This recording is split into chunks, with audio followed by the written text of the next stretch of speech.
Tout commence par une guerre acharnée qui éclate entre les humains et les immortels pour la domination du royaume d'Alnith. Alors que les deux armées se battent, la bataille décisive se déroule entre le héros humain nommé Gram et Veltol, le seigneur démon qui règne sur tous les immortels. Gram se fraye un chemin jusqu'à la salle du trône du seigneur démon, ce qui pousse Veltol à invoquer son arme. Le héros n'hésite pas et fonce vers le chef des immortels. Les deux combattants s'affrontent intensément, mais le duel atteint une impasse, alors le seigneur démon décide d'activer son sortilège le plus puissant. Gram fait de même en déchaînant sa magie lumineuse. Les deux forces s'affrontent, et tout se termine dans un éclair. La poussière retombe, et Gram reste debout en tant que vainqueur, bien qu'il soit épuisé. Veltol félicite la force et le courage du héros, malgré sa mortalité, d'avoir réussi à le vaincre. Gram reconnaît également la force du seigneur démon. Veltol se demande pourquoi il a perdu alors qu'il est un immortel supérieur aux humains sous tous les aspects. Gram explique que leur fragilité leur donne un avantage unique, car ils sont prêts à tout pour vivre. La lumière naturelle que possèdent les mortels est aussi un outil puissant. Le seigneur démon déclare que là où il y a de la lumière, l'obscurité doit également exister. Veltol promet d'apparaître indéfiniment dans cette obscurité pour les affronter. Gram jure d'être présent pour l'affronter à chaque fois. Veltol se désintègre à ce moment-là, et le héros rentre chez lui pour se reposer. Le seigneur démon se réveille après une longue pause et est accueilli par Machina, l'une de ses 6 compagnons sombres. Elle révèle qu'elle a attendu son retour pendant les 500 dernières années. Veltol sort du cercueil nu comme au jour de sa naissance, mais il s'équipe rapidement de son ancienne armure. Il est prêt à conquérir Alnith et à régner à nouveau, mais Machina lui annonce que le monde qu'il dominait autrefois a disparu il y a environ 80 ans. Alnith et la Terre, qui se trouvaient dans une autre dimension, ont fusionné, un événement connu sous le nom de la Fantaision, entraînant un bouleversement sismique. Durant les 3 premières années, 90% de la population a été anéantie, ce qui a conduit à l'effondrement des gouvernements nationaux, et les villes sont devenues des États indépendants avec leur propre forme de gouvernance.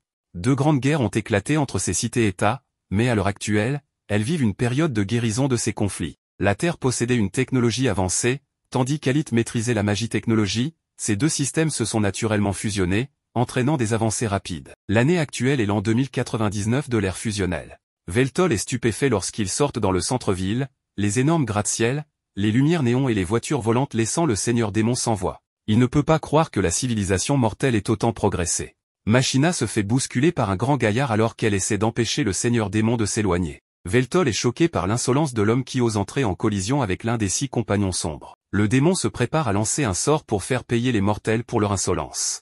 Il exige qu'il contemple l'incantation magique que lui seul peut utiliser. Machina essaie de l'arrêter, mais il lance le sort vers le ciel, ne faisant que disperser les nuages. Tout le monde remarque qu'il s'agit de magie météorologique et commente qu'il y a toujours quelqu'un d'idiot qui fait quelque chose de stupide quelque part dans la métropole. Son sort est annulé, et une alarme se déclenche alors que Machina l'informe qu'il est interdit d'utiliser la magie suprême à l'intérieur de la ville. Elle le traîne en l'éloignant de la zone avant qu'il ne s'attire des ennuis. Veltol arrête de se plaindre de la fuite quand il remarque quelqu'un qui lui rappelle son ancien ennemi. Elle continue l'exposition une fois qu'ils sont en sécurité. Machina révèle que les immortels ont accepté un cessez-le-feu avec les humains après sa disparition. Lorsque la fantaisie s'est produite, les citoyens du royaume immortel se sont dispersés et ont déménagé dans les grandes villes. Les grandes industries ont lancé une campagne pour chasser les immortels. Machina insère une cartouche dans un dispositif à l'arrière de son cou et montre des articles rapportant que les immortels étaient traités comme des créatures viles plutôt que comme des personnes, ce qui a rapidement conduit au développement d'armes anti-immortelles. Cette invention a presque exterminé les immortels.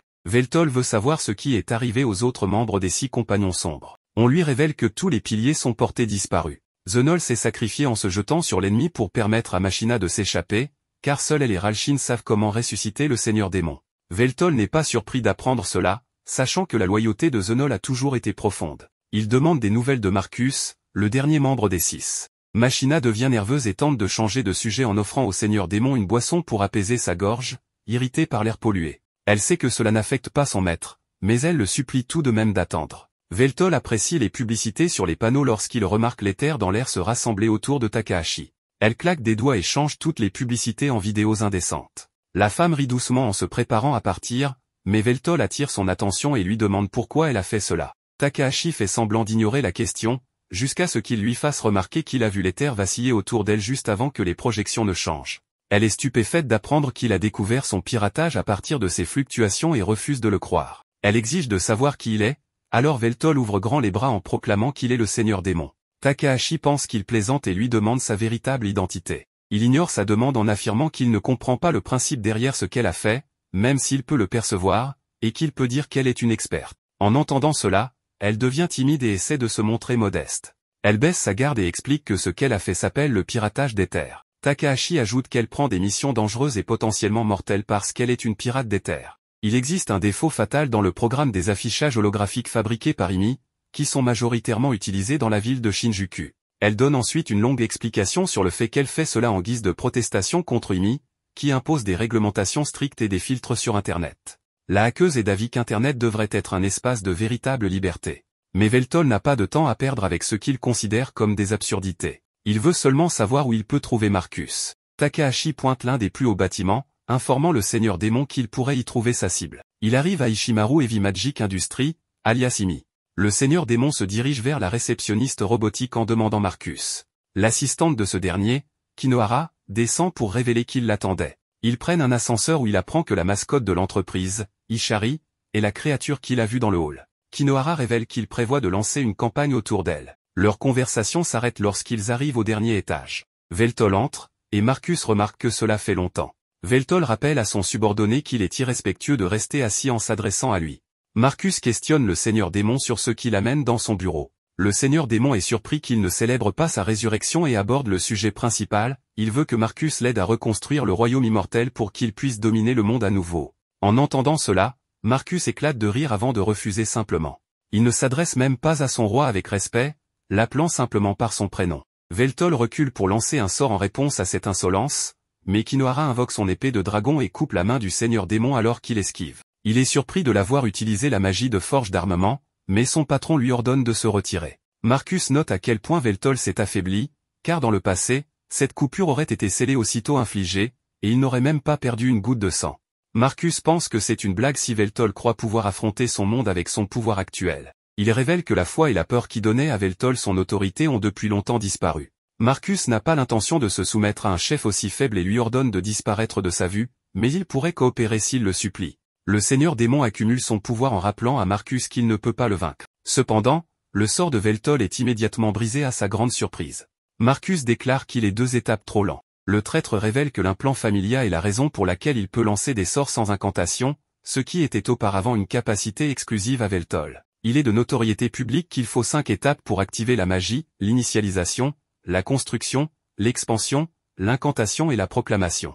L'implant familia permet de sauter 3 de ces 5 étapes. Ceux qui ont l'implant n'ont qu'à sélectionner la magie qu'ils souhaitent utiliser et l'activer avec une simple proclamation. Cela a rendu la magie accessible à des personnes de toute race et âge. Marcus révèle qu'il a conçu l'implant familia de sorte qu'il ne puisse pas fusionner avec les corps d'êtres incorporels supérieurs comme Veltol, afin de conserver cet avantage. Il annule à nouveau le sort du seigneur démon lorsque celui-ci tente d'attaquer. Marcus reconnaît l'aptitude naturelle de son ancien maître à traiter la magie, mais son invention est plus rapide, rendant Veltol plus lent que tout le monde dans ce monde. Le seigneur démon veut savoir pourquoi Marcus fait tout cela. Marcus révèle qu'il ne lui a jamais prêté allégeance, il n'a jamais aimé Veltol parce qu'il était tyrannique, arrogant et supérieur à lui dans tous les domaines. Servir comme vassal pendant si longtemps l'a tourmenté. Veltol, essayant de garder son calme, se demande comment il a pu être aveugle à cette animosité. Le directeur de l'entreprise en a assez de son ancien maître et le projette du dernier étage avec son épée de sang, avant de le faire exploser pour s'assurer que le travail est bien fait. Il estime que le fantasme de l'ancien seigneur démon touche à sa fin, ce qui signifie qu'il peut désormais devenir le véritable seigneur démon. Kinohara souhaite discuter du plan de commercialisation de leur mascotte, mais Marcus lui dit de soumettre ses idées lors des réunions de planification. Pendant ce temps, Veltol lutte pour se rétablir dans une ruelle à cause de ses blessures. Il remarque que sa régénération est trop lente. Il tombe sur des voyous, et leur chef le frappe parce qu'il se sent offensé. Machina le cherchait frénétiquement tout ce temps, et le vacarme attire son attention. Elle arrive et le trouve allongé sur un tas d'ordures, les voyous riant de lui. Veltol se rappelle les défaites qu'il a subies dans son ancien monde. Il s'appuie sur Machina alors qu'ils prennent le train pour rentrer chez elle. Cela la peine de le voir dans un tel état. Elle s'excuse de ne pas lui avoir parlé de la trahison de Marcus, car cela l'a conduit à souffrir, mais il accepte la façon dont il a découvert la vérité. Il sait qu'il aurait eu un désir plus grand de rencontrer Marcus pour le confirmer si elle le lui avait dit. Ils arrivent chez elle, et il pense que tout le bâtiment lui appartient en faisant remarquer qu'il manque de charme, mais qu'ils peuvent s'en accommoder. Il la félicite même d'avoir pu obtenir une telle propriété à l'ère actuelle. Elle ne dit rien et le conduit à son petit appartement.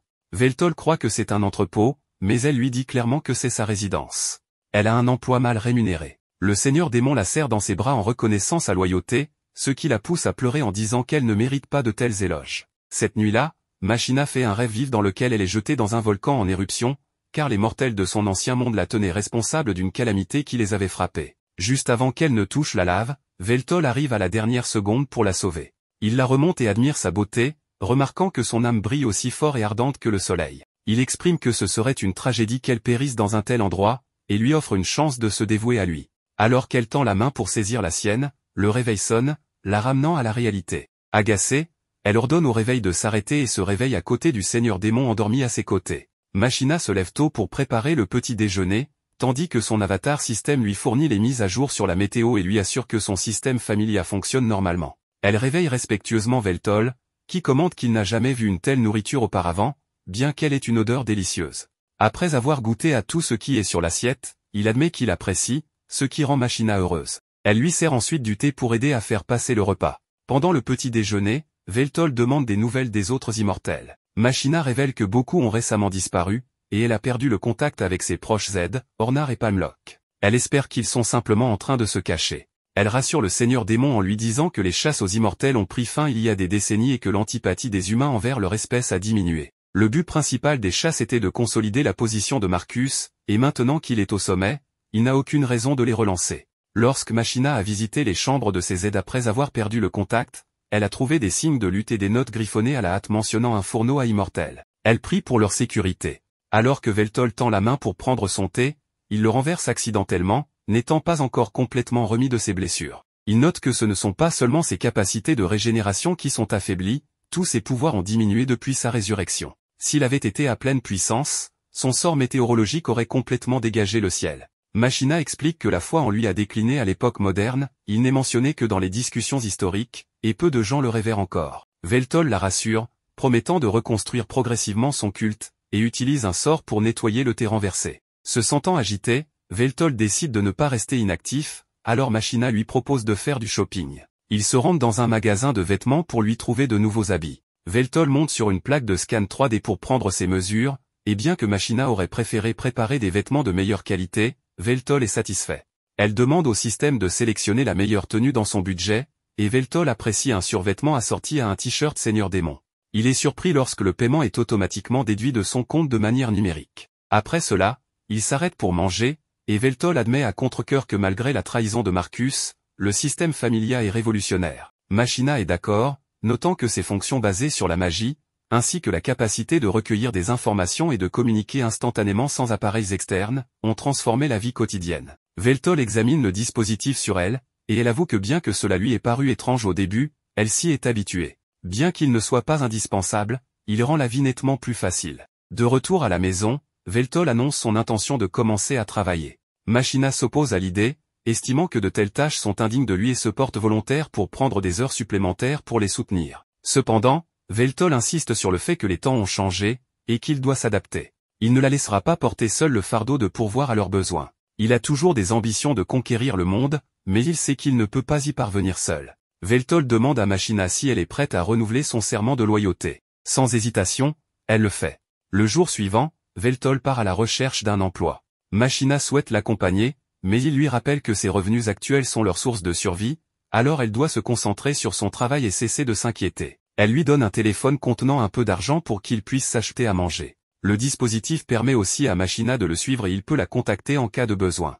Le téléphone est équipé d'une alarme qui se déclenche si un bouton est pressé. Plus tard, en regardant le téléphone, Veltol se sent traité comme un enfant. Il se retrouve seul en ville, se demandant comment il va trouver un emploi. Il se lève soudainement et crie qu'il cherche un travail et est prêt à travailler. Un homme s'approche de lui et lui explique qu'il doit se rendre à la guilde commerciale s'il souhaite trouver un emploi. En réalisant que Veltol ne sait même pas ce qu'est une carte d'identité de citoyen, l'homme en déduit qu'il pourrait être un immigrant illégal. Il lui donne un CV à remplir et à apporter à la guilde commerciale, précisant que c'est mieux que de se présenter les mains vides. Il lui conseille également d'éviter les entreprises sous la direction de Limi, car elles n'ont pas bonne réputation en matière d'emploi. Veltol se rend donc à la guilde et passe un entretien à un bureau de placement. Il met en avant toutes les compétences acquises durant son temps en tant que seigneur démon, mais cela ne suffit pas pour obtenir une offre d'emploi. Il rentre chez lui, où Machina le réconforte, car il se sent incapable de réussir dans cette époque. Elle lui assure que ce sont les mortels qui sont trop ignorants pour comprendre sa grandeur. Veltol lui demande si elle connaît quelqu'un qui pourrait lui donner des conseils. Elle lui répond qu'elle connaît une personne. Le seigneur démon est surpris qu'elle ait réussi à se faire un ami. Elle envoie un message, et ils décident de se rencontrer dans un café. Veltol est stupéfait de découvrir que cette personne est Takahashi. Ce dernier n'arrive pas à croire que les histoires de Machina sur le Seigneur Démon étaient vraies. Machina parlait toujours de sa résurrection. Le hacker considère comme un ami, puisqu'il est proche de Machina. Veltol remarque que le familia de Takahashi est différent de celui de Machina. On découvre que Veltol possède une capacité appelée Yeux de la sagesse, qui lui permet d'utiliser le flux de mana pour comprendre la composition de n'importe quel objet qu'il touche.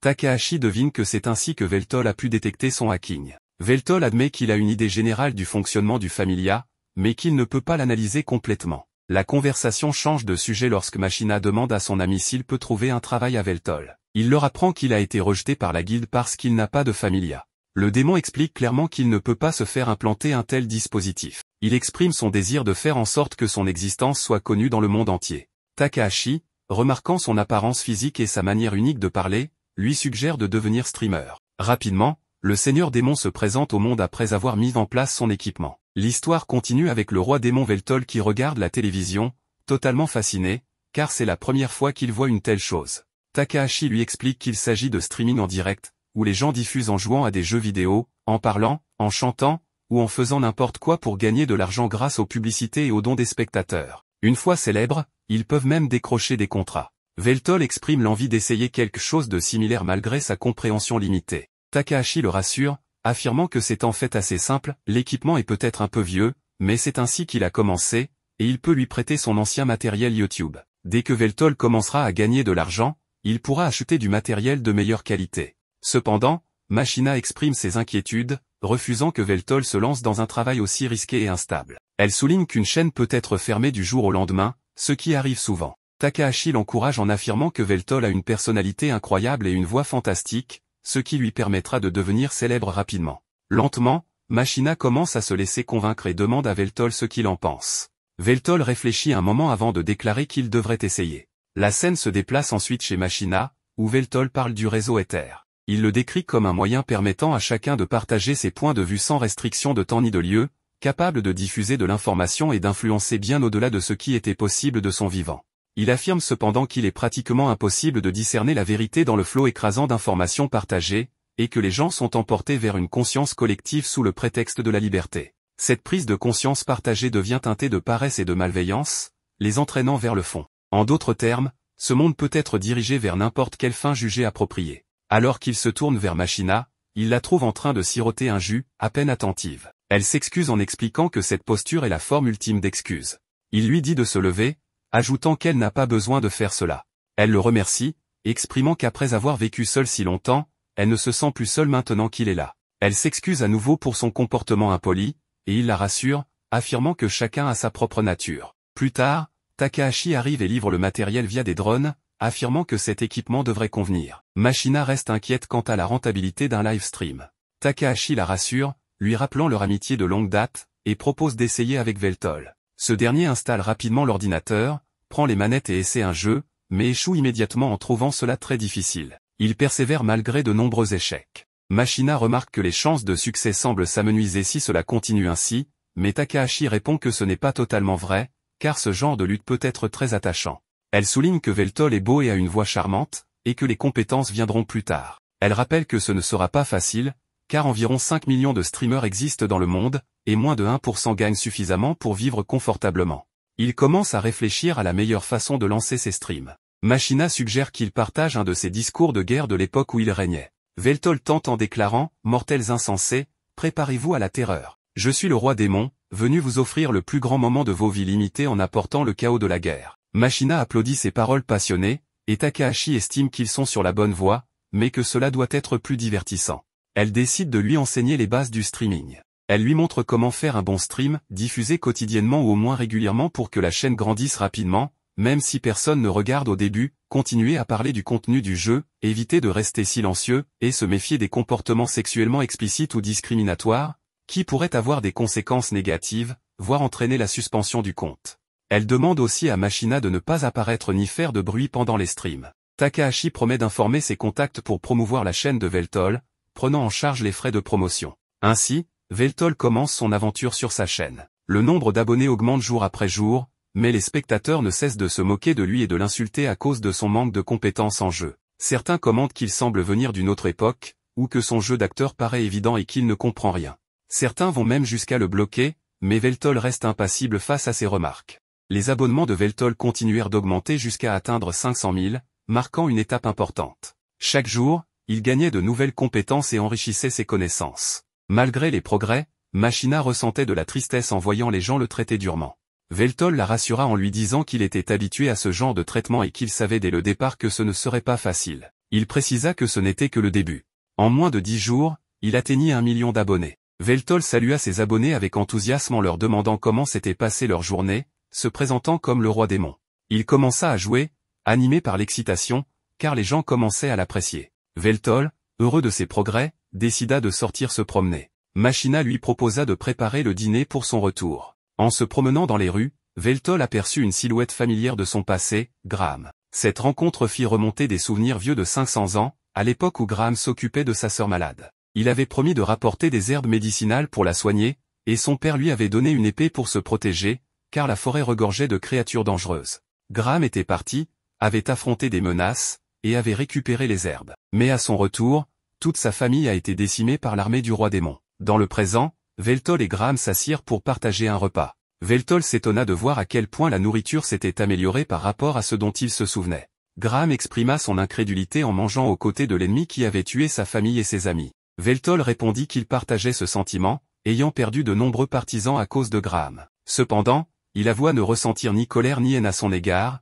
et se montra curieux de savoir comment Graham était encore en vie, sans être immortel. Il rappela que Graham, après l'avoir vaincu, avait évoqué la beauté de la vie à travers la lutte pour tirer le meilleur parti du temps limité. Graham expliqua qu'il n'était pas immortel, mais qu'il avait reçu la bénédiction de la jeunesse éternelle en récompense de sa victoire. Après cela, il avait été banni et contraint de tuer de nombreux êtres, immortels et mortels. Il précisa qu'il n'y avait plus de place pour un héros dans un monde qui n'en avait plus besoin. Graham interrogea ensuite Veltol sur les raisons qui le poussaient à rechercher la domination mondiale. Veltol expliqua qu'il souhaitait instaurer la paix en mettant fin au conflit entre mortels et immortels, ces derniers ayant été persécutés et craignaient à cause de leur nature. Graham n'était pas d'accord, mais remercia Veltol pour le repas et partit. En s'éloignant, Veltol murmura que l'existence de Graham prouvait en quelque sorte la sienne. Dans une autre scène, Veltol marchait dans la rue lorsqu'il entendit Takahashi en pleine dispute. Elle exigeait une augmentation du paiement pour s'occuper des Yakuza, sinon elle refuserait le travail. L'homme, arrogant, provoqua la colère de Takahashi,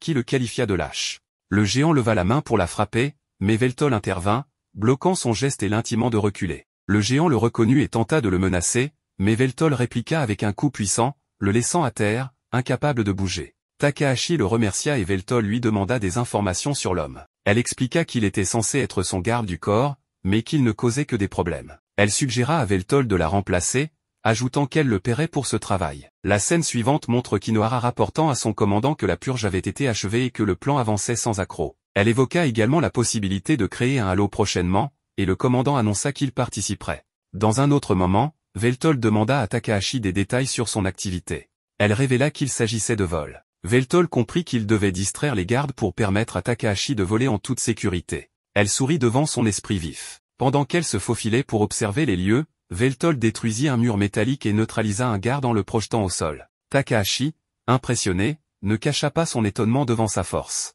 Alors que les Yakuza essaient de découvrir l'identité de Veltol, le seigneur démon confirme avec Takahashi si la petite boîte que les criminels convoitent est bien l'objet qu'ils sont venus voler. Elle est plus surprise de constater qu'il peut communiquer avec elle à travers son familia, bien qu'il n'en ait pas lui-même. Veltol révèle qu'il peut reproduire les communications d'Ether par magie. Désireux de montrer la puissance que lui confère 1 million d'abonnés, il lui annonce qu'il va neutraliser les quelques cibles présentes et prendre l'objet. Le seigneur démon fait une introduction en tant que streamer, ce qui les déconcerte. Ils ne le reconnaissent pas et commencent à l'insulter, le traitant même de chienne aux cheveux longs. L'un des gangsters sort son arme et commence à tirer sur Veltol, mais il détourne toutes les balles avec sa magie, ce qui les laisse incrédules. Passant à l'offensive, il neutralise rapidement 2 hommes. Takahashi change ensuite la perspective de l'un d'eux en piratant son familia, le poussant à tirer sur l'un de ses collègues. Cela laisse cet homme vulnérable à une frappe de pied de Veltol. Le hacker est impressionné par sa performance et commence à croire qu'il est le véritable seigneur démon. Veltol examine leurs armes tandis que Takahashi se prépare à venir récupérer le cube,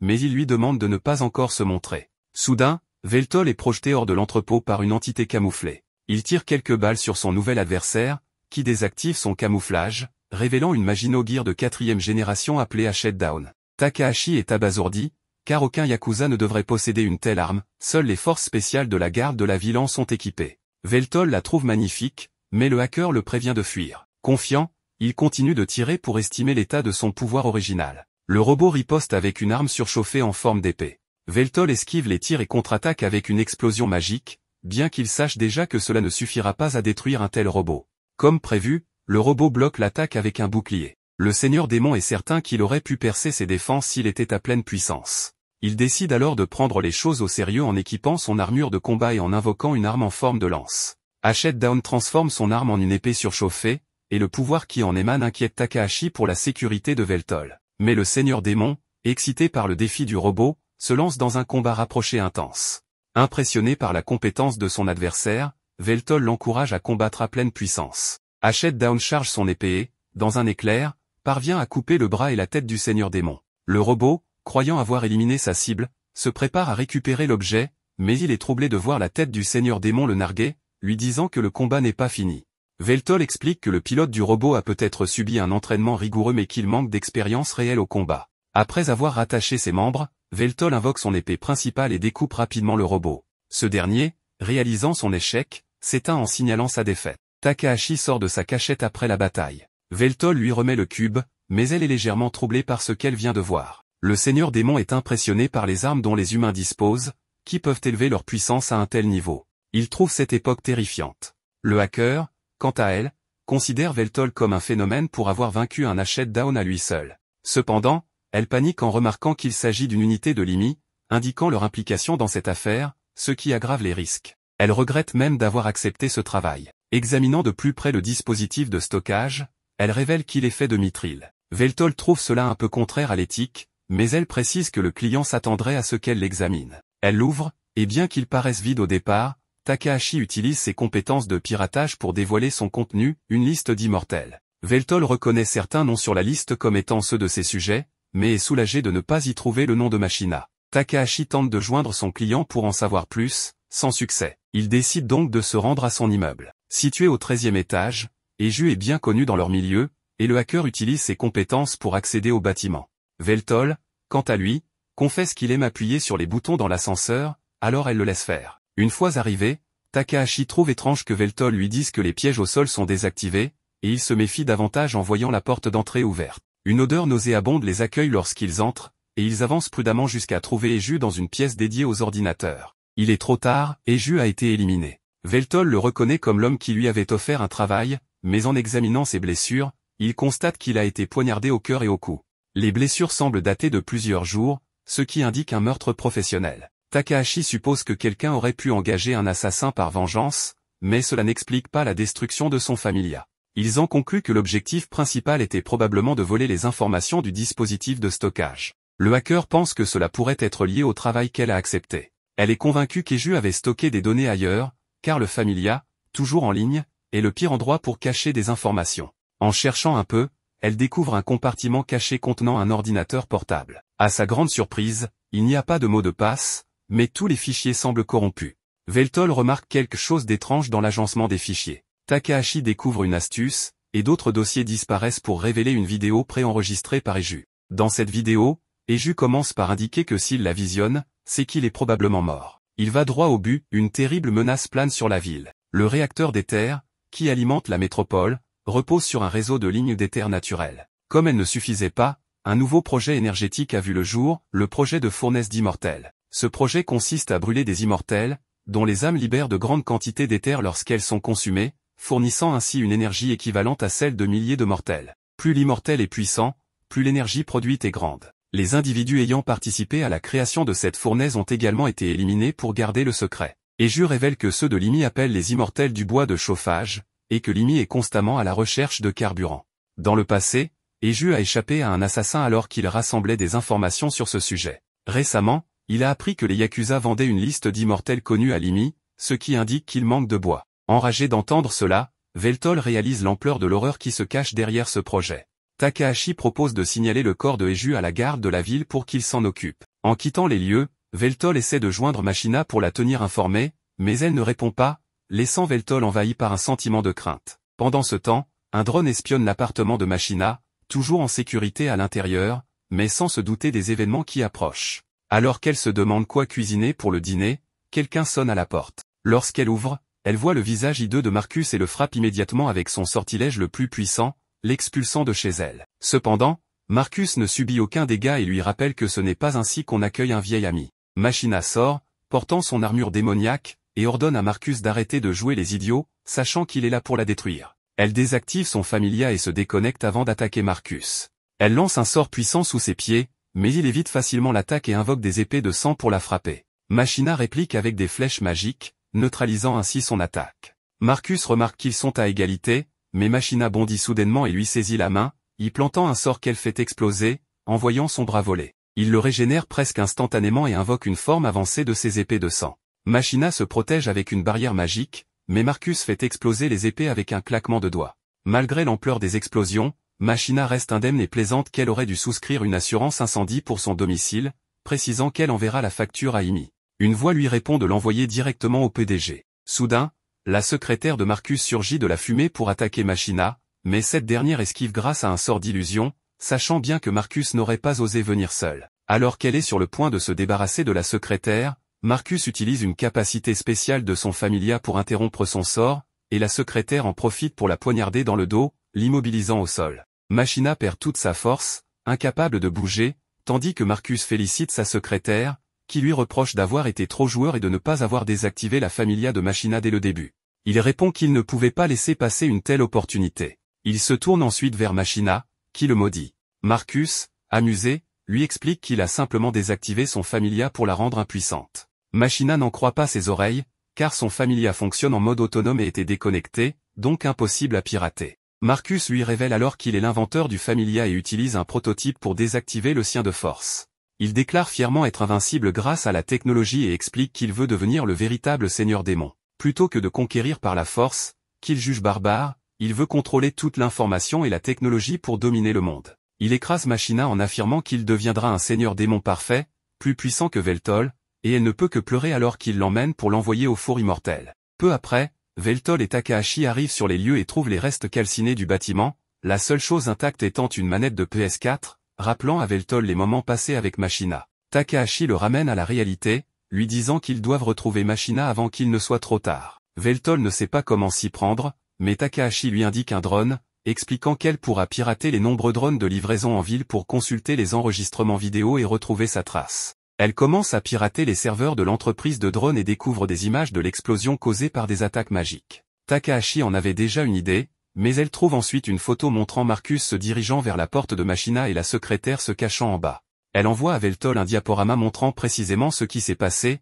les dernières images montrant Marcus et sa secrétaire emmenant Machina dans la zone interdite du réacteur d'éther. Veltol, rempli de rage, remercie Takahashi pour son aide et se dirige vers le réacteur. Takahashi l'arrête, lui disant que s'y rendre serait dangereux car de nombreux soldats mecha gardent la zone. Elle lui fait remarquer que s'il avait des renforts, la tâche serait plus facile. Veltol pense alors à quelqu'un capable de lui fournir la puissance nécessaire pour combattre. Il va rencontrer le héros Graham, qui n'est plus intéressé par une conversation avec lui. Cependant, Veltol ravale sa fierté, s'agenouille et implore son aide. Surpris, Graham écoute l'histoire entière et Veltol lui demande à nouveau son soutien. Graham lui reproche ses crimes passés, rappelant que Veltol et son armée immortelle ont mené des guerres qui ont coûté la vie à des millions de personnes. Graham lui demande s'il pense qu'implorer ainsi peut suffire à obtenir son aide, mais Veltol serre les dents, déterminé. Graham l'interroge pour savoir s'il est prêt à compromettre la paix de la ville juste pour sauver une seule personne. Veltol se redresse brusquement, déclarant que seuls les faibles font de tels choix et qu'il sauvera Machina avant de résoudre les problèmes de la ville, car elle deviendra un jour son territoire en tant que seigneur démon. Ces mots touchent Graham, qui descend les marches en disant qu'il ne fait pas cela pour Veltol mais pour aider une femme en danger, comme un héros doit le faire. Ils se dirigent ensemble vers un quartier peu fréquenté, car Takahashi a trouvé un raccourci vers le four. Elle ouvre la porte pour eux, mais ils découvrent que le chemin ressemble à un donjon complexe. Takahashi n'a pas les détails du donjon, et Veltol n'est expert qu'en création de donjons. Graham, qui a conquis des milliers de donjons, utilise une compétence d'autocartographie pour scanner instantanément le donjon et créer une mini-carte. Veltol est surpris par cette compétence unique, et Graham lui explique qu'il l'a développée après s'être lassé d'explorer des donjons lors de son époque d'aventurier, ce qui irrite Veltol. Fatigués de leurs disputes inutiles, Takahashi leur crie dessus, leur rappelant de se concentrer sur Machina. Le sort d'autocartographie de Graham termine rapidement, générant une carte détaillée du donjon. Ils prennent la route la plus courte, sans obstacle. Entre-temps, Takahashi est absorbée par un autre projet, lié aux informations trouvées chez son client. Elle craint de ne pas finir avant que Veltol ne retrouve Machina, mais il lui fait pleinement confiance pour réussir dans les délais. Bientôt, Veltol et Graham prennent un ascenseur pour atteindre le four immortel. En raison du changement de densité d'éther, leur connexion avec Takahashi est coupée, et Graham en profite pour avoir une conversation plus personnelle avec son vieil ennemi. Il remarque que Veltol est devenu plus fort, et Veltol lui demande depuis quand il maîtrise le sarcasme, étant donné qu'il est à son plus bas niveau. Graham lui répond qu'il parle de force de caractère, car une personne faible ne se serait jamais inclinée pour sauver ses subordonnés. Il estime que Veltol a beaucoup changé depuis leur dernier combat, un changement qu'il considère positif. L'ascenseur s'arrête enfin à destination, et Veltol et Graham pénètrent dans le bâtiment du four, où ils trouvent la secrétaire de Marcus les attendant. Pendant ce temps, Machina se trouve dans la salle de la fournaise, les mains liées, tandis que Marcus se tient devant elle et lui demande pourquoi elle est si contrariée alors qu'elle vient de retrouver un vieil ami. Machina le maudit, déclarant qu'un traître comme lui n'a aucun droit de l'appeler son ami. Marcus l'ignore et explique que, lorsque Veltol a été ressuscité, il a ordonné à ses hommes de recueillir des informations et a été agréablement surpris d'apprendre que Machina était toujours en vie. Il lui révèle ensuite qu'elle se trouve devant la fournaise immortelle, un dispositif utilisant une magie rituelle pour transformer les âmes des immortels en éther, alimentant le réacteur qui fournit de l'énergie à toute la ville. Machina prend un moment pour assimiler cette révélation, puis explose de rage. Ses cheveux deviennent rouges, et elle libère une immense quantité de pouvoir magique malgré ses liens. Cependant, Marcus bloque tout avec une barrière. Il lui explique que les immortels ne peuvent pas mourir, même si leur corps est détruit, mais que cette machine détruit leur âme elle-même, les condamnant à une mort définitive. Il révèle ensuite que le premier immortel qu'il a jeté dans la fournaise était Zenol, l'un des 6 pères obscurs. Horrifiée et furieuse, Machina jure de tuer Marcus à tout prix, mais ce dernier lui rétorque qu'elle n'en aura pas l'occasion, car elle va être utilisée comme combustible pour la prospérité de la ville. Pendant ce temps, à l'entrée, la secrétaire Kinohara retient Veltol et Graham. Elle remarque qu'elle ne s'attendait pas à voir le seigneur démon en personne, et encore moins accompagné du héros. Graham dit à Veltol d'avancer pendant qu'il s'occupe de Kinohara. Bien qu'il soit passé son apogée, il prétend qu'il peut facilement gérer une femme qui devrait manier un couteau de cuisine plutôt qu'une épée. Veltol le traite d'idiot misogyne et le prévient de ne pas être trop sûr de lui, car Kinohara pourrait rivaliser avec Zenol en termes de maîtrise de l'épée. Graham, sûr de lui, affirme que ce sera un jeu d'enfant et dégaine son épée rouillée. Kinohara, offensé, le traite de fantôme avant de se déplacer rapidement derrière lui, dégainant son épée et attaquant dans le même mouvement. Graham part son attaque, et Veltol en profite pour entrer. Kinohara tente de le suivre, mais Graham lui barre la route et la repousse d'un coup d'épée.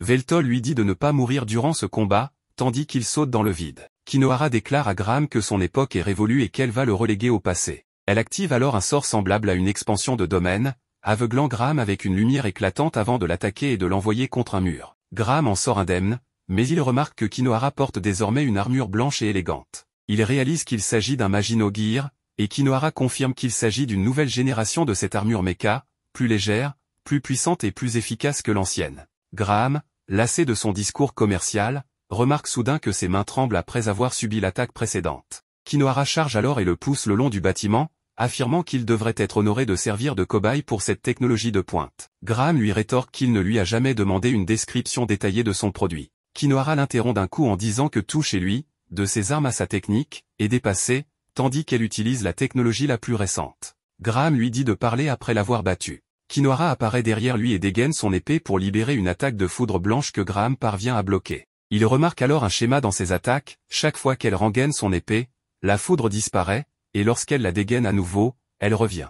Avec cette observation, Graham bloque facilement ses assauts. Il admet que la technologie a beaucoup évolué depuis sa dernière bataille, mais que ce n'est pas suffisant pour le vaincre. Il repousse Kinohara d'un coup de pied et remarque qu'elle doit rengainer son épée entre chaque attaque pour activer son pouvoir. Kinohara le félicite pour son sens de l'observation, mais lui dit que, malgré tout, être aussi perspicace que Sherlock Holmes ne lui servira à rien. Elle rengaine à nouveau son épée et dit à Graham que, même s'il connaît son secret, il ne pourra pas la vaincre. Elle le charge, forçant Graham à reculer tout en parant ses attaques. Kinohara décide de changer de stratégie et l'attaque par derrière, mais il part ce coup aussi. Il trouve soudain une opportunité lorsque l'épée de Kinohara touche le sol, il pose son pied dessus pour la bloquer et utilise immédiatement un sort de terre, faisant surgir des pics rocheux pour l'attaquer. Cependant, Kinohara les tranche facilement et lui dit que cela ne sert à rien contre elle. Graham utilise alors la magie de glace pour la geler, mais Kinohara fait fondre la glace sans effort. Elle lui affirme que toutes ses attaques sont inutiles. Graham saute alors sur elle et frappe de toutes ses forces avec son épée. Kinohara bloque l'attaque, mais Graham en profite pour lui lancer une boule de feu à bout portant, la projetant violemment en arrière. Malgré l'impact puissant, Kinohara et son armure restent intacts, mais son orgueil, lui, est blessé. Graham enfonce encore le couteau dans la plaie en disant que les tactiques qu'il vient d'utiliser datent de 500 ans, et qu'elles fonctionnent toujours sur elle, malgré ses prétentions d'être moderne et avancée. Furieuse, Kinohara charge sur Graham de manière imprudente, et cette fois, il réussit à la toucher. Elle commence alors à préparer son attaque la plus puissante, prête à le tuer, en affirmant que son épée rouillée ne pourra pas arrêter cette attaque. Graham répond que, bien que son épée soit rouillée, tant qu'il y aura quelqu'un qui a besoin de lui en tant que héros, elle brillera à nouveau. Il appelle son épée à se réveiller de son sommeil, et les sceaux magiques qui l'entourent se brisent un à un, révélant sa véritable forme dorée. Kinohara, toujours confiante, charge à nouveau. Mais Graham active le pouvoir doré de son épée et libère une attaque puissante. Une lumière dorée envahit la pièce, et lorsque tout redevient calme, l'épée de Graham est vidée de son énergie, tandis que Kinohara est à genoux. Graham remarque que son armure est vraiment incroyable pour avoir résisté à un coup pareil. L'armure disparaît alors, laissant Kinohara tenir son épaule blessée. Elle demande à Graham pourquoi elle a perdu, mais il lui dit plutôt de se demander pourquoi il a gagné. Irritée, elle insiste, mais Graham répond que c'est grâce à son expérience, bien supérieure à la sienne. Kinohara lui demande ensuite pourquoi il ne va pas aider Veltol. Graham, sûr de lui, répond que Veltol n'a pas besoin de son aide pour gagner. Kinohara lui rétorque que Marcus est bien trop puissant, et que sans une familia, Veltol n'a aucune chance contre lui. Elle admet même qu'elle-même ne pourrait pas affronter Marcus sans son armure. Graham rit et affirme qu'elle sous-estime le Seigneur Démon. Il ajoute qu'il est probablement le seul être vivant à connaître l'atout secret de Veltol. Si Marcus le voit, il risque de pleurer comme un enfant. Kinohara ne comprend pas, mais Graham lui garantit que Veltol remportera le combat. Leur discussion est interrompue par une attaque surprise venue d'en haut. Graham réagit rapidement en créant une barrière magique pour se protéger, lui et Kinohara. Il découvre que les mechas qui les attaquent appartiennent à la compagnie de Kinohara, ce qui la choque. Graham comprend que ces mechas veulent se débarrasser d'eux et se prépare à les affronter. Pendant ce temps, dans la salle de la fournaise, Marcus étrangle Machina près du fourneau. Il explique qu'il n'a qu'à la laisser tomber dedans, où elle sera transformée en énergie pour la ville. Il la lâche, et alors qu'elle tombe, Machina pense à Veltol, regrettant de ne jamais lui avoir avoué son amour. Soudain, une masse sombre descend du plafond et la sauve. Elle ouvre les yeux et se retrouve dans les bras de Veltol, qui lui dit qu'il est là pour la sauver. Après l'avoir sauvée, il lui demande de rester sur place et assure qu'il réglera rapidement la situation. Marcus, moqueur, le traite de gamer qui passe son temps à jouer aux jeux vidéo et à chercher des abonnés. Veltol demande à Marcus pourquoi il a blessé Machina, surtout en sachant qu'elle fait partie des 6 ombres des ténèbres. Marcus répond qu'il avait besoin d'électricité et de chaleur, alors il l'a utilisée comme combustible. Veltol reste calme et demande s'il compte rejoindre ses forces.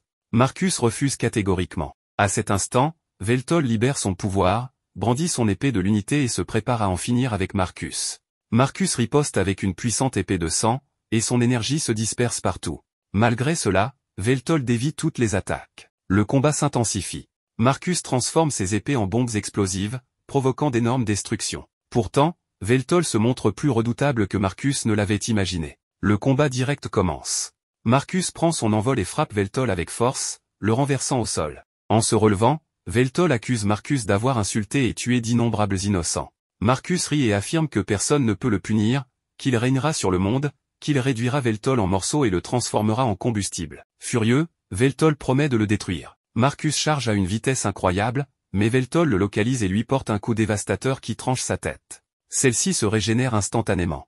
Marcus affirme que peu importe le nombre de tentatives, le résultat restera le même, et sans sa familia, Veltol ne pourra jamais le vaincre. Marcus utilise son sang dispersé pour créer des bombes qui explosent contre Veltol et entame un sort destiné à provoquer une explosion encore plus grande. Bien que les bras de Veltol soient déchiquetés, il reste indemne. Marcus tente de s'approcher de Machina à nouveau, mais Veltol se relève, irradiant une énergie colossale. Marcus, terrifié, recule. Veltol lui demande encore une fois s'il veut rejoindre ses forces. Marcus hurle qu'il en a assez et déclare que c'est son heure désormais, qu'il régnera seul en tant que roi et deviendra le Seigneur Démon. Déterminé à en finir, Veltol commence sa transformation en seconde forme. Pendant ce temps, la scène change pour montrer Takahashi, son allié, qui prépare une mission cruciale, pirater tous les dispositifs de la ville. Elle active avec succès chaque écran et diffuse un message vidéo de Veltol aux habitants.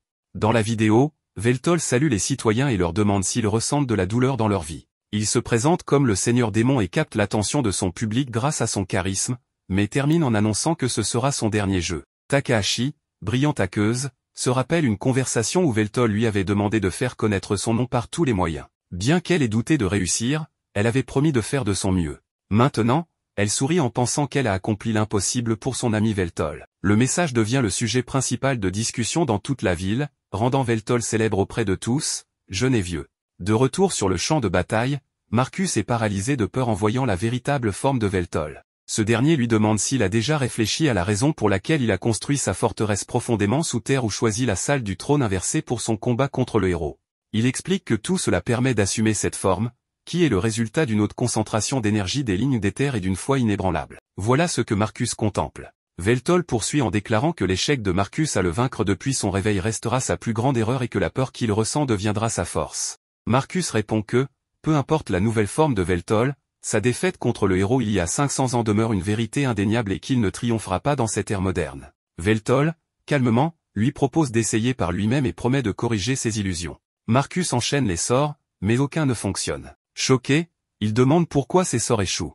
Veltol, esquissant un sourire, lui explique qu'il fait exactement ce que Marcus avait fait pour annuler ses sorts plus tôt et que maintenant, il lui rend l'appareil. Il ajoute que Marcus est en retard d'un pas. Décontenancé, Marcus demande comment il peut lancer des sorts sans incantation ni invocation, affirmant que cette dimension est hors de portée des technologies magiques modernes. Veltol explique qu'en adoptant cette forme, il a pu reproduire les fonctions de la Familia et libérer directement la magie en lui-même. Il précise qu'il ne manque ni de ressources ni de puissance et qu'il peut utiliser autant de magie qu'il le souhaite. Il ajoute que les efforts de Marcus pour le remplacer comme Seigneur Démon ont accéléré les avancées technologiques magiques et que, grâce à cela, il atteint maintenant des niveaux sans précédent de magie sans invocation. Ironiquement, il félicite Marcus pour son service durant les 500 dernières années. Furieux, Marcus hurle que cela ne devrait pas être possible, que Veltol ne peut pas le vaincre sans Familia, et il lance un autre sort qui est encore annulé. Frustré, il affirme qu'il est trop puissant pour servir quelqu'un comme Veltol et qu'il devrait être le Seigneur Démon. Veltol le frappe et propose d'essayer une approche différente.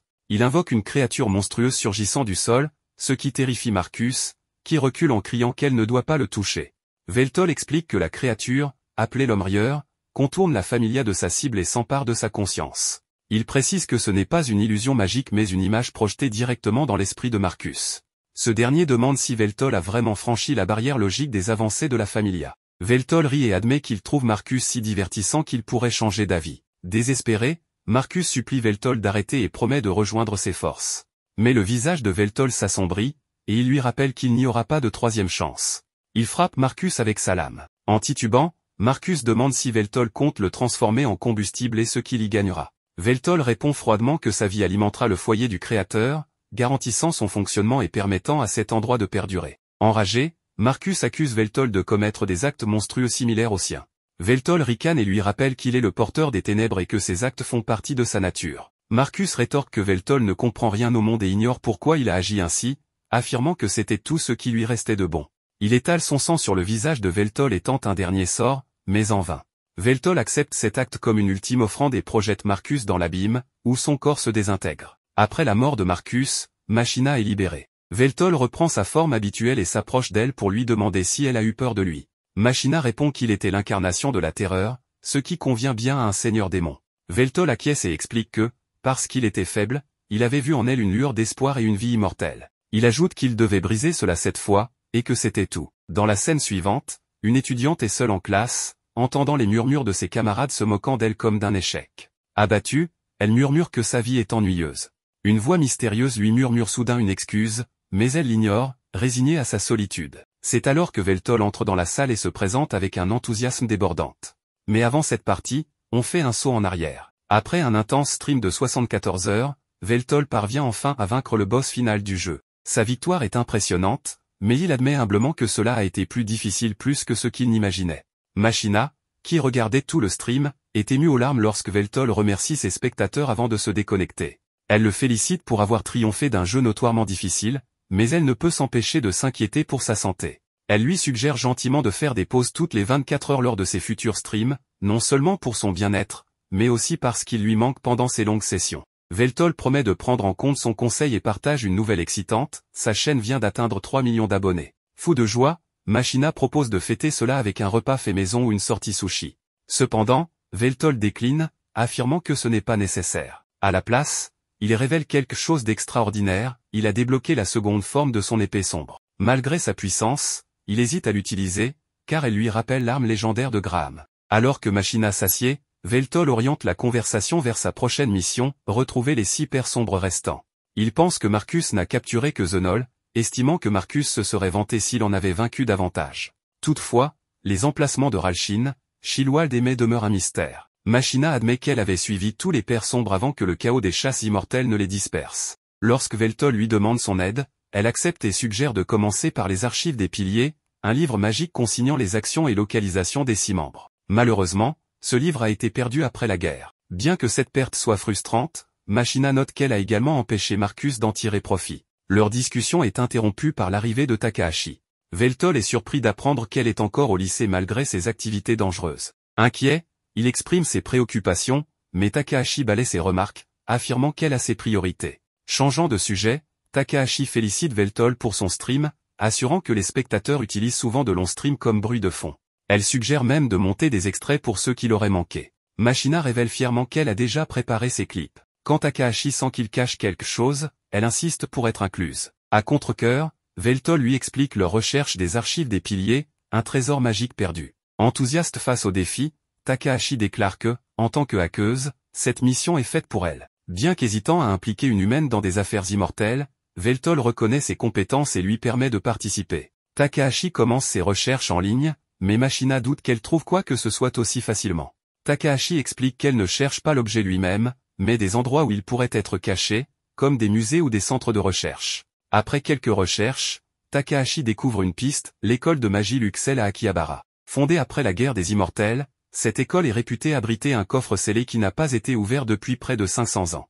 Veltol remarque que cette période correspond à la disparition de l'artefact. Tandis que Takahashi propose des méthodes d'infiltration audacieuses, Veltol suggère un plan plus simple, s'inscrire comme étudiant pour accéder à l'école. Le groupe accepte, et Takahashi utilise ses compétences pour créer une fausse candidature dans le cadre d'un programme d'échange. Leur voyage les mène à la ville d'Akihabara, où Veltol admire les vestiges de l'ancienne civilisation dalnite intégrée dans un cadre moderne. Il est particulièrement fasciné par les prothèses magiques, des outils magiques avancés exposés à travers la ville vibrante. Takahashi explique qu'Akihabara est célèbre pour ses prothèses avancées. Veltol est stupéfait de voir à quel point de nombreuses personnes ont remplacé des parties importantes de leur corps par des améliorations mécaniques, admirant l'harmonie entre technologie et magie. Après avoir exploré la ville, le trio enfile ses nouveaux uniformes et se prépare pour leur premier jour à l'école de magie Luxel. Ils sont présentés à Trott Gothel, la présidente de l'école et chef du clan Gothel, l'une des 3 grandes familles régnant depuis 5 siècles. Takahashi est surprise que leur fausse candidature ait été acceptée, s'attendant à ce que Trott détecte la supercherie. Sa surprise grandit lorsque Veltol révèle audacieusement leur objectif, ouvrir le légendaire trésor de l'école.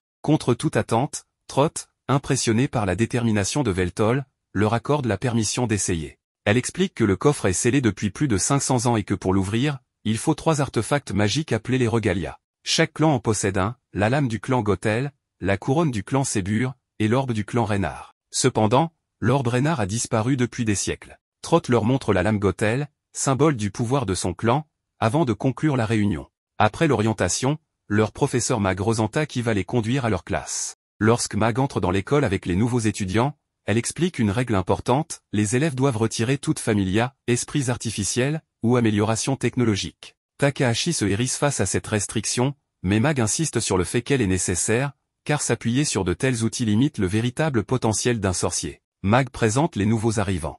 L'introduction charismatique et audacieuse de Veltol capte immédiatement l'attention de la fille que nous avons vue au début de l'épisode. Les autres filles suivent avec leurs salutations, chacune apportant son charme unique au groupe. Enfin, Mag sort un appareil pour mesurer leur capacité magique. Lorsque vient le tour de Veltol, il la prévient que la machine ne survivra pas au test. Sceptique, Mag ignore son avertissement, jusqu'à ce qu'il pose ses mains sur l'appareil, qui se brise en morceaux sous la puissance de sa magie. Mag est en train de donner un cours de magie et explique à ses élèves que la canalisation des esprits est un tabou dans les écoles modernes. Elle est distraite par Veltol, qui ne prend pas de notes. Elle lui demande de faire attention, mais il lui répond de ne pas s'inquiéter car il a déjà tout mémorisé. Elle lui pose alors une question sur l'histoire, et il donne une explication détaillée sur des événements survenus il y a plusieurs centaines d'années, impressionnant tout le monde par sa réponse.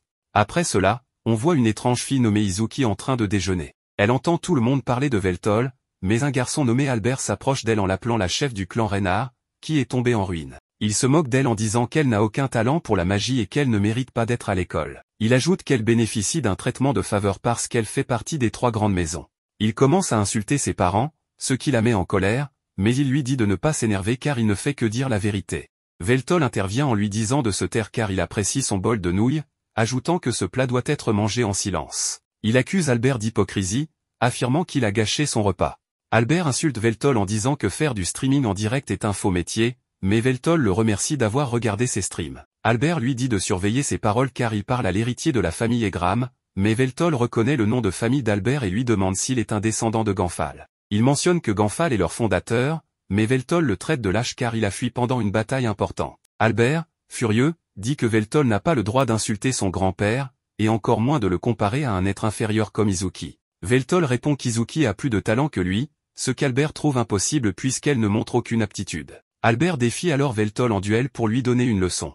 Plus tard, on voit Izuki dans l'arène, où Takahashi l'approche pour lui demander pourquoi tout le monde l'évite. Elle explique que les autres la détestent car ils pensent qu'elle ne mérite pas d'être à l'école. Elle révèle que ses notes en théorie sont excellentes, mais qu'elle ne peut pas utiliser la magie, ce qui fait qu'on la considère comme une incapable. Takahashi n'en revient pas que les élèves soient autorisés à se battre en duel à l'école, mais Izuki explique que l'académie encourage cela pour former des mages capables de combattre. Mag joue le rôle d'arbitre et demande à Veltol et Albert de terminer leur combat rapidement car leur pause déjeuner est presque finie. Veltol dit à Izuki de regarder leur duel, affirmant qu'elle va assister à sa victoire. Albert, cependant, l'accuse d'arrogance et révèle que sa magie est inégalée dans l'académie, étant le seul élève avec un A+ dans toutes les matières liées au mana. Malgré cela, Veltol pense toujours qu'Izuki a plus de talent qu'Albert, bien qu'elle ait reçu un F dans tous les tests pratiques. Machina critique l'évaluation de l'école, disant que Veltol ne se trompe jamais. Il affirme qu'Albert n'est pas de taille face à lui et propose un handicap, il remportera le duel sans bouger de sa position.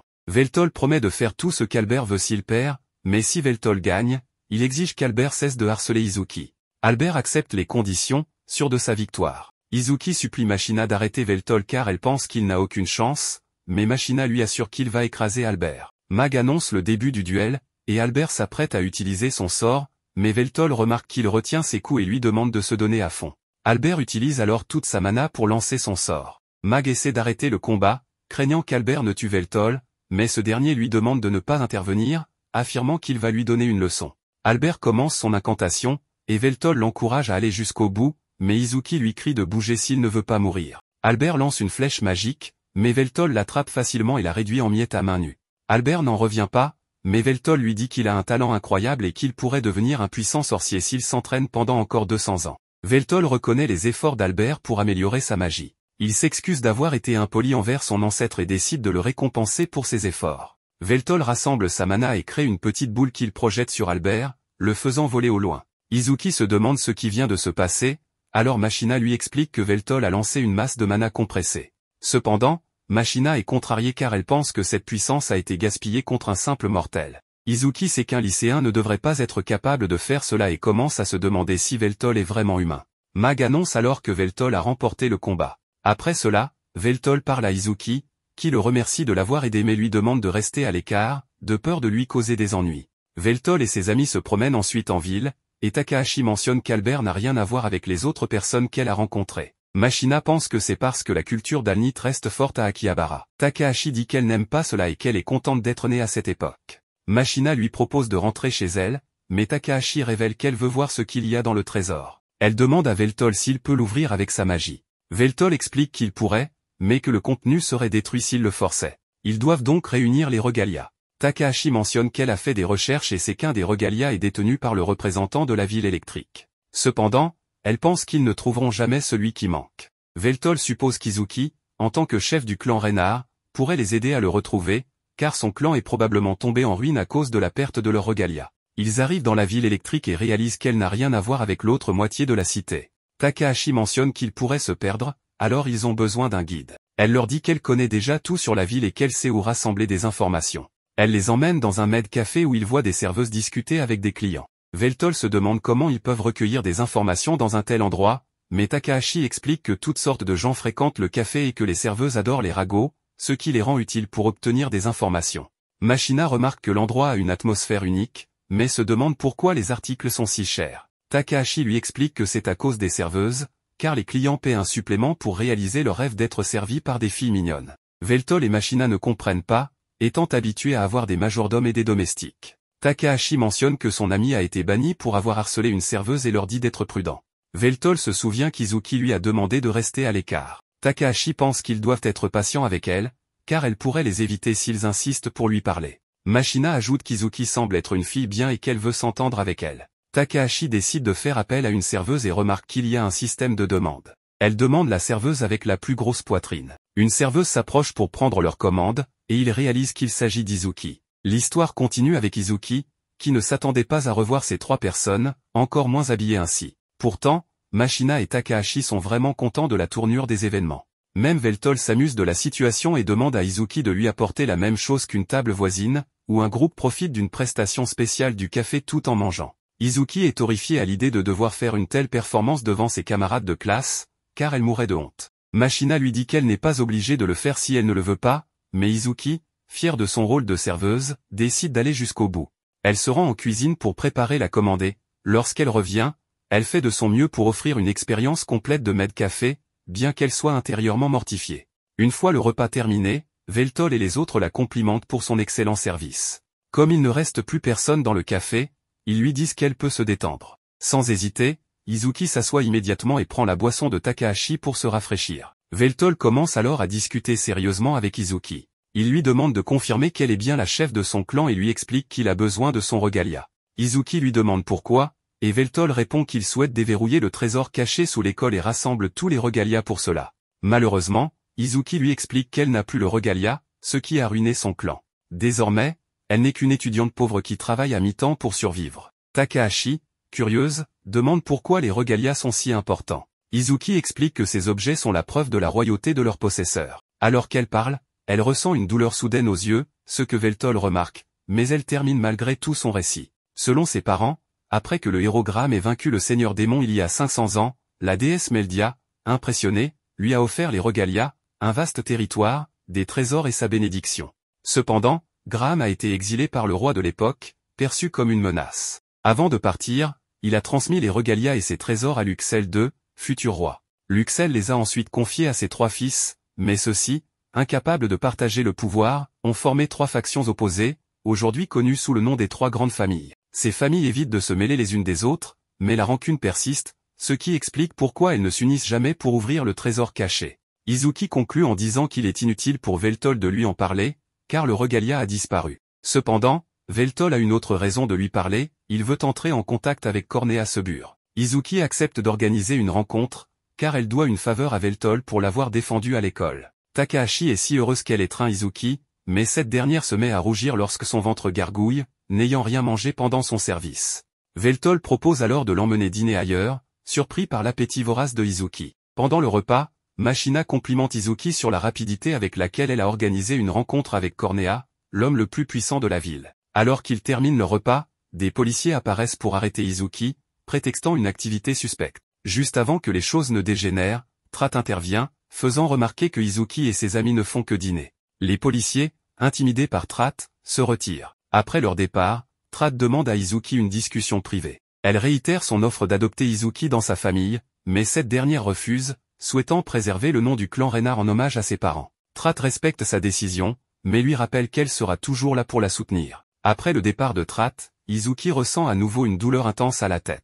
Takahashi, inquiète, lui demande si tout va bien, mais Izuki insiste pour dire que tout va bien, même si ce n'est pas le cas. Un peu plus tard, Izuki va rencontrer Cornea avec Veltol. Ils sont accueillis par l'assistant de Cornea, Meral, qui leur annonce qu'il les conduira au bureau de Cornea, mais qu'il doit d'abord effectuer un contrôle de sécurité. Meral utilise ses lunettes pour scanner les deux visiteurs. Après un moment, il leur donne le feu vert pour entrer. À leur grande surprise, Cornea est un gobelin aveugle et Veltol est choqué. Tous les descendants de Luxel étant des elfes, ils trouvent étrange qu'un gobelin soit à la tête d'une des grandes familles. Izuki demande à Veltol d'arrêter d'être impoli, mais Cornea ne se formalise pas de ses commentaires. Il explique qu'il était autrefois un simple marchand, mais qu'il a gravi les échelons jusqu'à sa position actuelle. Bien que son passé ait été difficile, il a fini par prendre soin de l'ancien chef du clan Sibir, qu'il a adopté. Cornea change ensuite de sujet et demande à Veltol ce qu'il veut.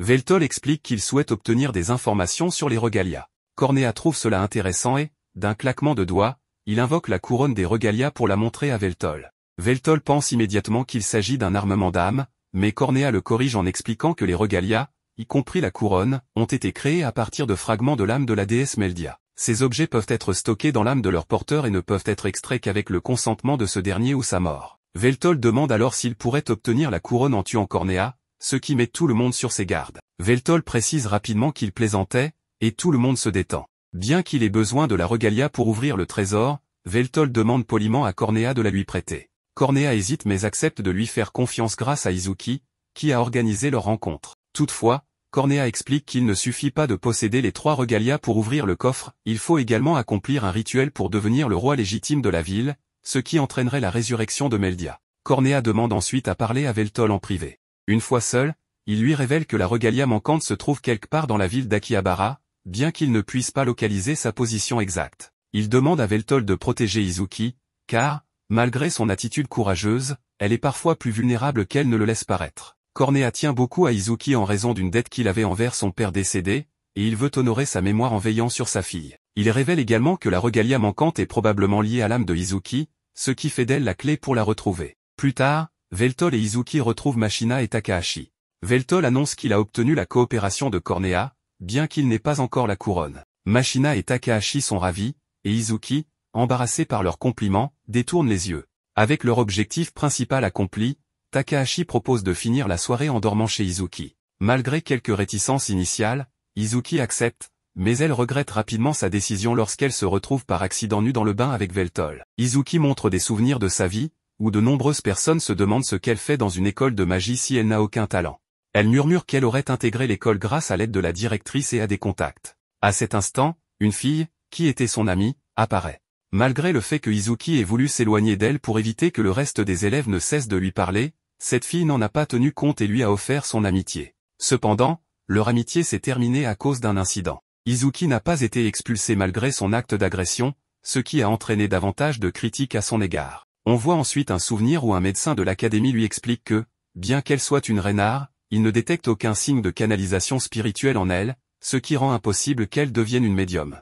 Le médecin lui mentionne également que ses pertes de mémoire ont une autre origine. Un autre souvenir montre un individu portant une cape qui l'enlève. Immédiatement après, on voit Izuki célébrer son anniversaire avec ses parents. De retour au présent, les garçons se rendent chez Izuki. En entrant dans sa chambre, elle cache une photo de ses parents. Takahashi porte un toast et remercie tout le monde d'avoir pris le temps de se réunir, mais Veltol, ennuyé par le discours trop long, interrompt le toast pour boire directement. Takahashi se rapproche de Izuki et lui demande si les élèves de l'académie ont le droit de travailler. Izuki lui répond que non et lui demande de ne pas la dénoncer, car elle le fait en secret. Après cette conversation, Mashina annonce que la nourriture est prête, et tous se mettent à déguster le festin qu'elle a préparé. Takahashi propose ensuite de jouer à la console et d'organiser un mini-tournoi. Tout le monde est enthousiaste à l'idée de participer, même Veltol, qui considère que son devoir de streamer est de jouer à tous les jeux. Izuki, cependant, hésite, mais Veltol la provoque en insinuant qu'elle a peur. Izuki, vexé, accepte le défi et humilie Veltol au jeu.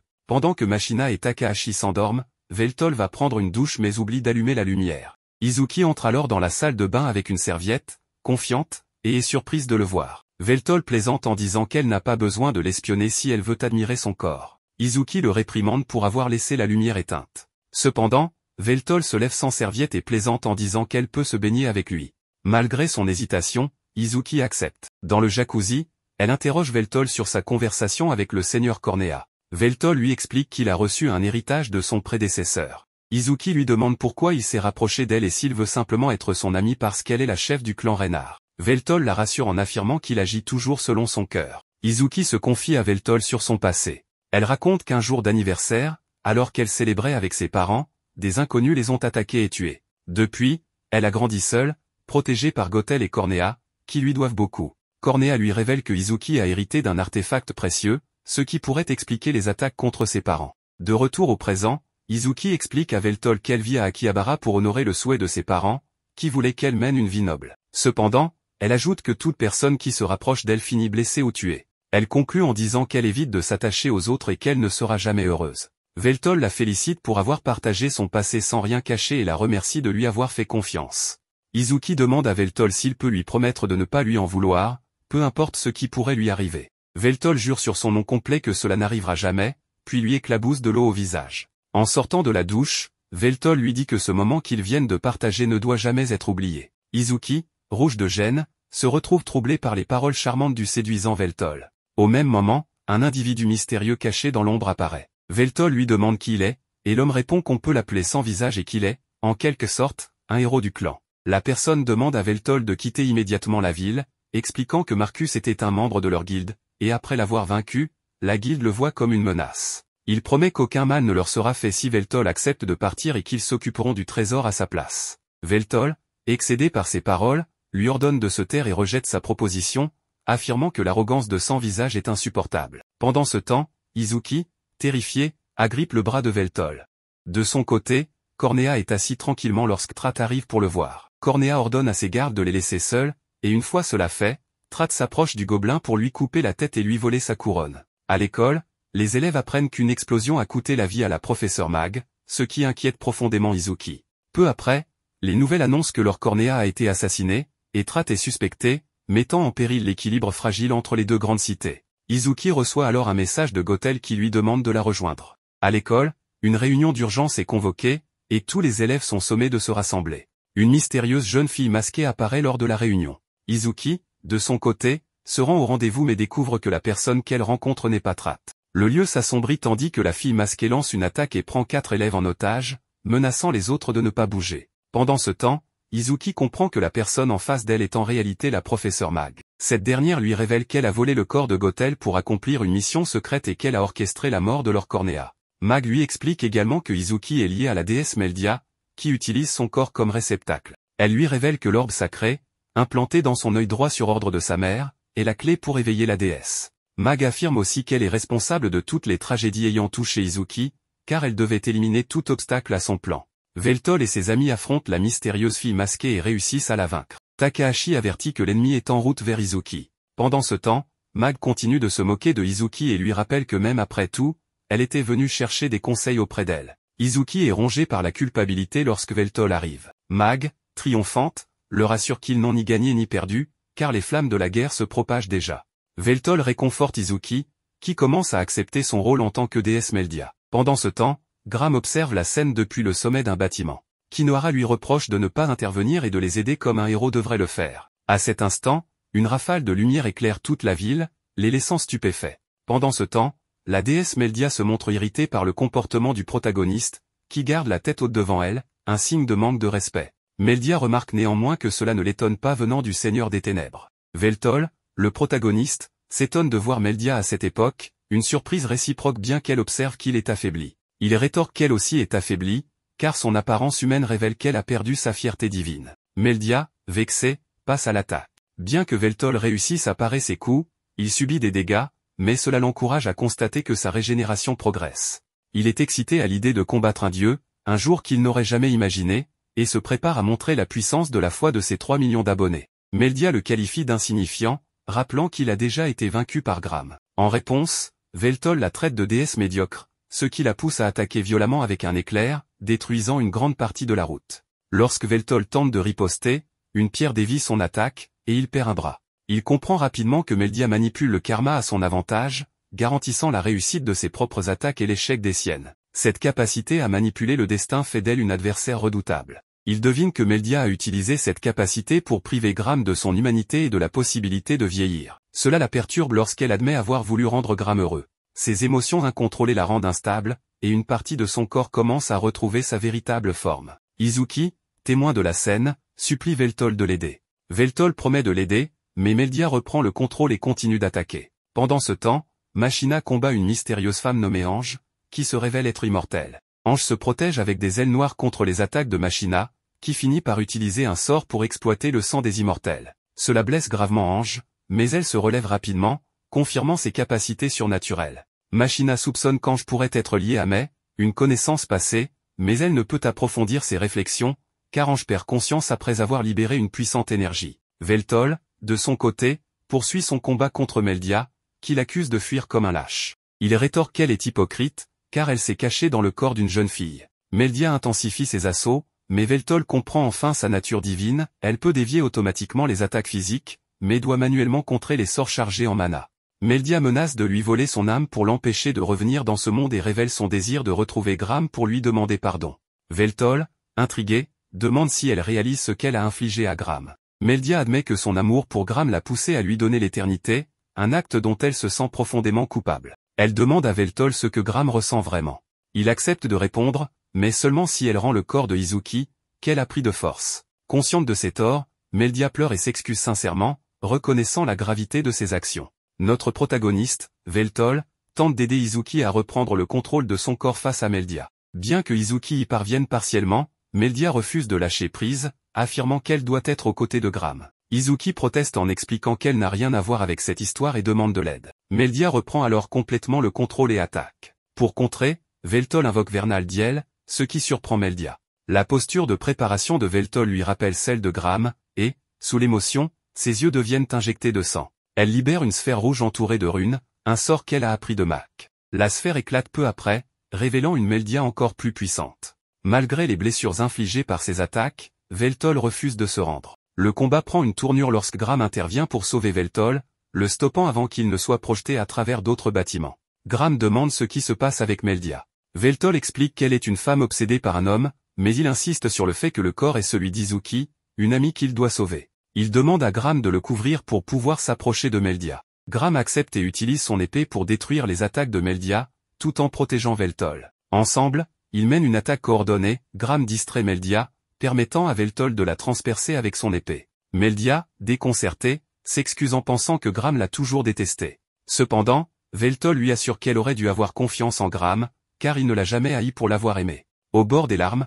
Meldia remercie Veltol pour ses paroles et s'excuse auprès de Izuki avant de disparaître. Izuki, retrouvant pleinement le contrôle de son corps, pleure de joie en remerciant Veltol pour avoir tenu sa promesse. Dans la ville, la tension monte alors que les habitants accusent la cité magique de vouloir les attaquer. Veltol intervient, demandant à tous d'écouter Izuki, la reine d'Akihabara. Izuki, en tant que leader de l'une des trois grandes maisons, proclame que les Regalia n'ont plus aucun pouvoir et que la ville sera désormais régie par les lois du conseil municipal. Cette annonce divise la foule, mais beaucoup applaudissent son initiative. Peu après, Veltol et son groupe découvrent le trésor de l'académie, rempli d'or, d'artefacts précieux, et d'un livre essentiel à leur quête. De retour chez eux, Veltol apprend que Mei et un autre immortel sont toujours en vie. Cependant, avant de poursuivre leurs recherches, Izuki les rejoint pour célébrer leur victoire et se détendre. Dans une scène finale légère, Izuki remercie Veltol pour tout ce qu'il a fait, et il plaisante en disant que ses actions lui ont fait gagner plus de followers. Alors qu'ils partagent un moment de complicité,